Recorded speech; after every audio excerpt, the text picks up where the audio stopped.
नमस्कार दोस्तों, स्वागत है आपका आपके अपने YouTube चैनल एग्जाम फतेह में। दोस्तों, हमने कल डाइस का पार्ट नंबर 1 पढ़ा था, जिसमें 3 टाइप के क्वेश्चन पढ़े थे। तो आज हम पार्ट 2 लेकर आए हैं, पार्ट 2। और पार्ट 2 में हम टाइप नंबर 3 के जो कुछ क्वेश्चन कल रह गए थे वो क्वेश्चन, और नेक्स्ट अगले 2 टाइप जो है, मैंने 5 टाइप में बताया था पासा ख़त्म करना है। और 5 टाइप करने के बाद हमें किसी भी एग्ज़ाम में कोई भी क्वेश्चन पासे का नहीं बच पाएगा। तो देख लेते हैं नेक्स्ट क्या टाइप है हमारा। तीसरे टाइप के जो क्वेश्चन रिमाइंडर हैं बचे हुए उन्हें देख लेते हैं। तो हमें यहाँ से देगा CFV, CEF और DEC। ये 3 पासे हैं, तीनों पासे की अलग अलग फेस पे अलग अलग लेटर डिनोट है। अगर हम बात करें यहाँ से अपोजिट पूछने की, तो अपोजिट किसका पूछा इसने? B का। तो B का अपोजिट हमें निकालने के लिए सबसे पहले उन 2 डाइस को या पासों को उठाना है जिन दोनों में एक लेटर कॉमन हो। कम से कम 1 लेटर, मैक्सिमम 2 लेटर नहीं होने चाहिए। यहाँ पर 2 लेटर कॉमन हो जाएंगे तो वो पासा इम्पॉसिबल हो जाएगा होना, फिर अलग तरीके से होगा। तो पहले मैं बताता हूँ जहाँ पर 2 पासों में और एक लेटर कॉमन हो। जैसे यहाँ से बात करें हम B का अपोजिट निकालना, B भी है यहाँ पर, मगर अगर दोनों को लें यहाँ पर C और C, तो यहाँ पर F और F भी हैं डबल, तो इसका मतलब 2 कॉमन हो रहे हैं। तो 2 कॉमन वालों को नहीं करना है। इसके बाद हमें लेना है इस और इस पासे को, दोनों को। तो यहाँ से अगर देखें हम C और C यहाँ भी है, तो दोनों में C कॉमन है। तो C जहाँ पर कॉमन है उन दोनों पासों में देखना क्या कॉमन है, C। तो C अगर यहाँ पर, तो यही C से इसे एंटी क्लॉकवाइज घुमाना है, इसे भी एंटी क्लॉकवाइज घुमाना है। इसका मतलब C फिर D फिर E फिर C फिर F B। तो यहाँ लिखेंगे C फिर F और फिर B, C F और B। इसके बाद जस्ट C D E। तो यहाँ से अगर हम देखें तो F का विपरीत D और D का विपरीत F, B का विपरीत E और E का विपरीत B। अगर हम बात करें C की, तो हमारे पास F भी हो चुका है, D भी हो चुका है, E भी हो चुका है और B भी हो चुका है। अब लेटर हमारे पास कौन सा बचा, अगर हम यहाँ से क्लैरिफाई करें तो हमारे पास लेटर अगर देखा जाए तो C के लिए देखो 2 4 1 लेटर और बचा हो कोई, मगर यहाँ पर हमसे पूछा किसका है, हमसे पूछा B का सिर्फ। तो अगर B की हम बात करें यहाँ से, तो B का अपोजिट क्या आ जाएगा हमारा E। तो आंसर है हमारे यहाँ से E, जो ऑप्शन नंबर B में है। इसके बाद आइए दूसरे क्वेश्चन पर चलते हैं। दूसरे क्वेश्चन में सेम, वहाँ पर लेटर थे, यहाँ पर नंबरिंग है यानी अंक है।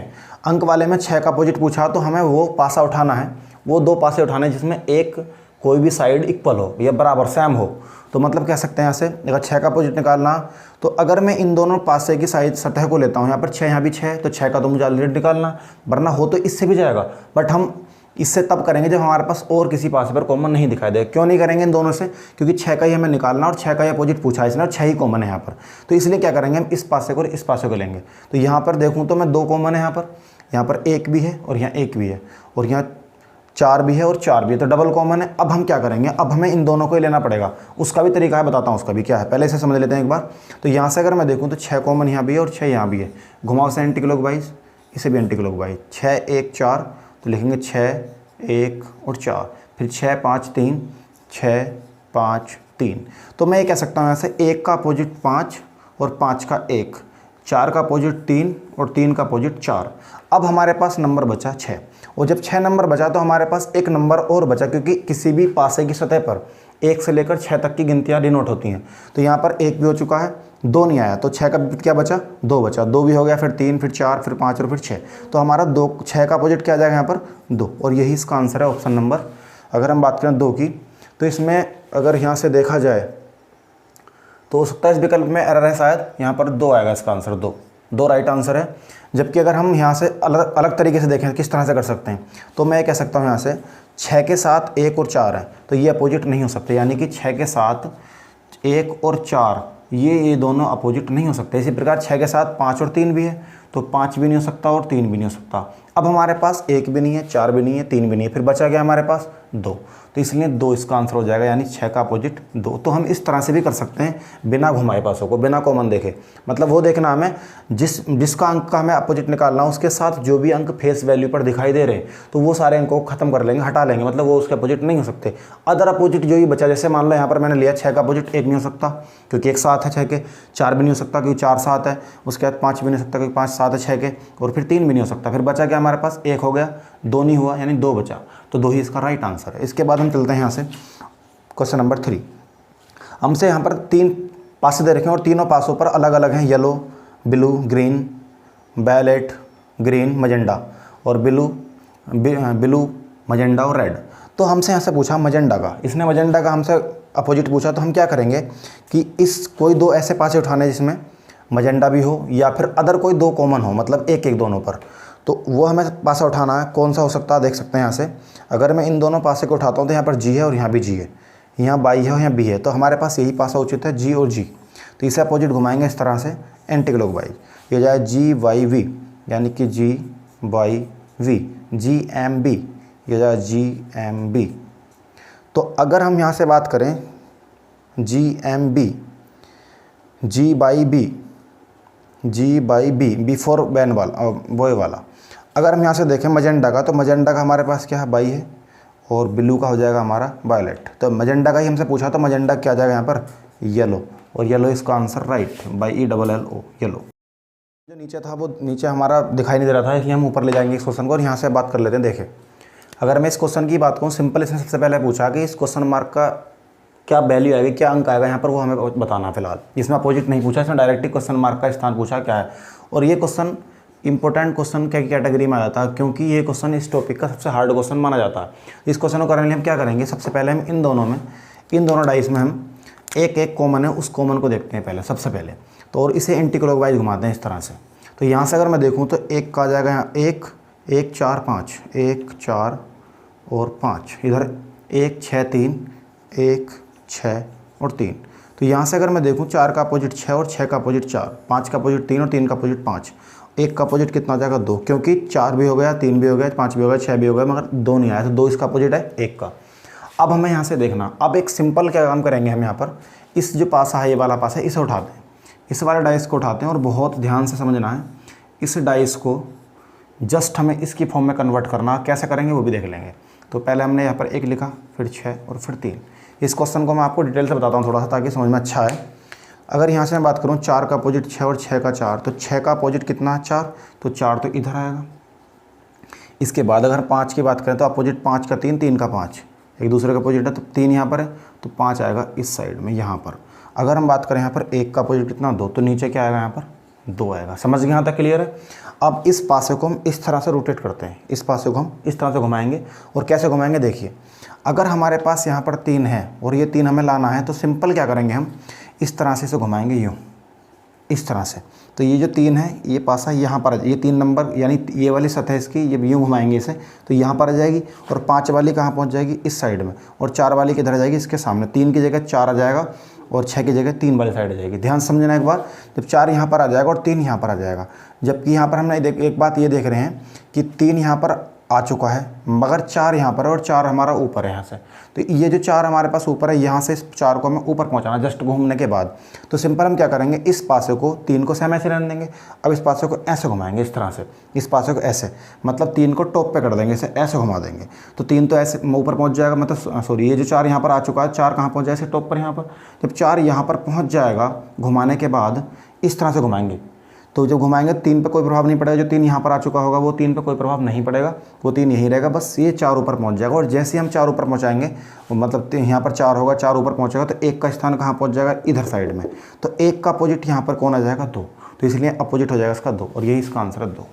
समझ गए यहाँ तक। अगर अभी भी समझ में नहीं आया तो कमेंट सेक्शन में बता सकते हैं, ताकि मैं और डिटेल से बता सकूँ बाद में, कोई भी दिक्कत नहीं है। अगर समझ में नहीं आया तो मैं दोबारा फिर बता दूँगा।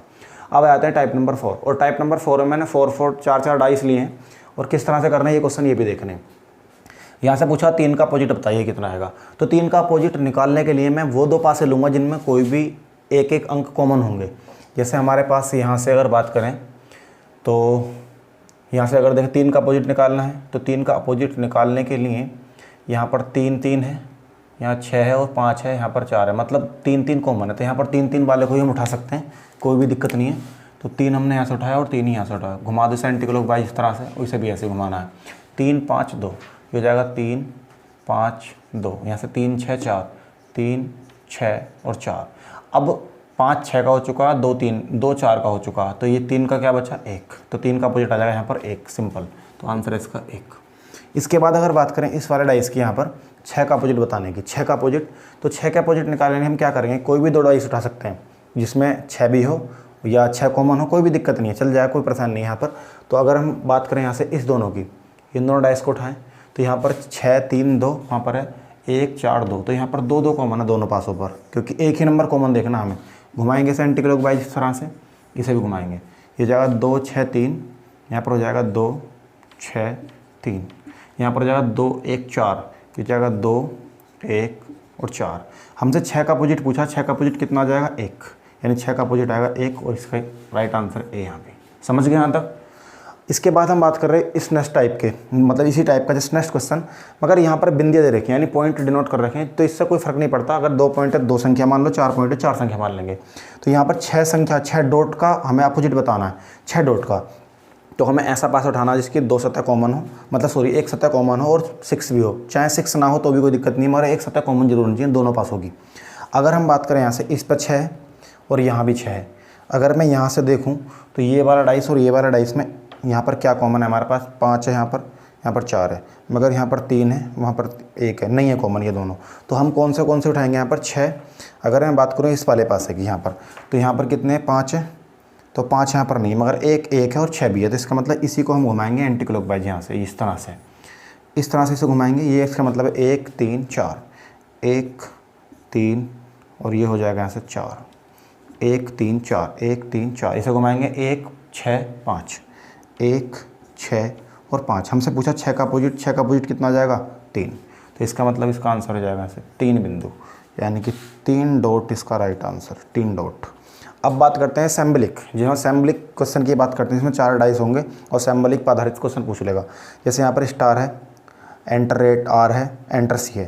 तो यहाँ से एट द रेट का आंसर पूछा है इसने, एट द रेट का आंसर बताइए क्या आएगा। तो एट द रेट का आंसर निकालने के लिए हम सबसे पहले देखेंगे कि कोई भी 2 पासों पर एक सिंबल कॉमन हो। जैसे अगर बात करें एट द रेट की, तो एट द रेट के लिए यहाँ से एंटर सी कॉमन है, यहाँ भी एंटर सी कॉमन है, यहाँ पर स्टार भी कॉमन है, स्टार भी कॉमन है, तो यहाँ पर डबल कॉमन हो रहे हैं। यहाँ तो इस डबल कॉमन वाले को हम नहीं लेंगे। इसके बाद इस क्वेश्चन में अगर हम बात करें, यहाँ से स्टार भी कॉमन है, स्टार भी, यहाँ पर एट द रेट भी है, एट द रेट भी है, यहाँ पर भी नहीं लेंगे। तो अब इस पासे में अगर हम देखें यहाँ से, तो बात नहीं बन रही है फिलहाल। अगर हम देखें यहाँ से बात नहीं बन पा रही, तो हम एक तरीके से और भी आजमा सकते हैं इस सवाल को कि आर यहाँ पर है और एंटर आर यहाँ पर है। तो इन दोनों को पहले कॉमन लो, एंटर आर वाले को और एंटर आर वाले को घुमाएंगे इसे एंटी क्लॉकवाइज इस तरह से, इसे भी घुमाएंगे एंटी क्लॉकवाइज इस तरह से। तो यहाँ से अगर मैं देखूँ तो ये हो जाएगा एंटर आर, एंटर सी और स्टार। तो यहाँ से हो जाएगा एंटर आर डॉलर और हैज, एंटर आर डॉलर और हैज, एंटर आर डॉलर और हैज।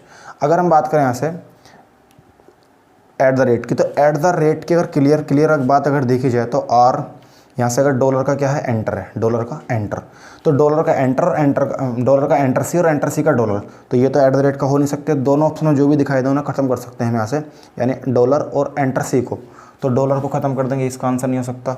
एंटर सी उसमें ऑप्शन में है ही नहीं, तो कोई दिक्कत नहीं है। अब स्टार और हैज दोनों नहीं हो सकते, तो स्टार को भी खत्म करेंगे और हैज को भी खत्म करेंगे। आंसर क्या है यहाँ पर एंटर आर। तो एट द रेट का अपोजिट आ जाएगा एंटर आर। क्लियर सभी के यहाँ तक समझ गए होंगे।